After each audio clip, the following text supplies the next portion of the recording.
Mosebedo kadhi nyime mitayo gi CAF mag keto arita makare pewe mag tuke olora yanga kawuono. Puonj makamano nokelo kanyakla nyaka apisas mag CAF madito kod jopuonjre mawuok e thurka. Mae timore seche ma igeno bag tuke mag Afrika kata AFCON pacho kae higa manyien e bwo pamoja bid. Thoth jok moyudo puonj makamano oyie ne giyudo puonj moko mawendo mane oging'eyo mabiro konyogi to moloyo e kinde tuke mag AFCON ma higa manyien kod kinde tuke madongo mag liga mathurka.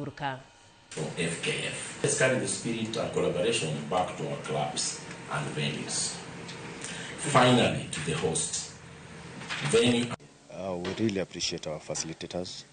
The training was perfect. We've gained new knowledge about safety at in our stadium, safety for our players, safety for fans, safety for our VIP and VIP.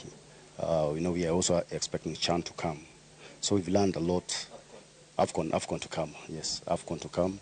We've learned a lot on how to secure the venue, how to do ticketing, crowd management, and also to control those things that are prohibited at the stadium.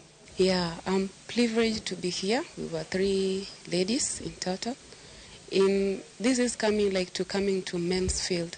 Mostly security is more of men-based than women. But having to be included inside and you having to learn what they see is not meant for women is a privilege itself. I would really appreciate if our local federation, CAF and the FIFA at large, would invest more in ladies into the men's field.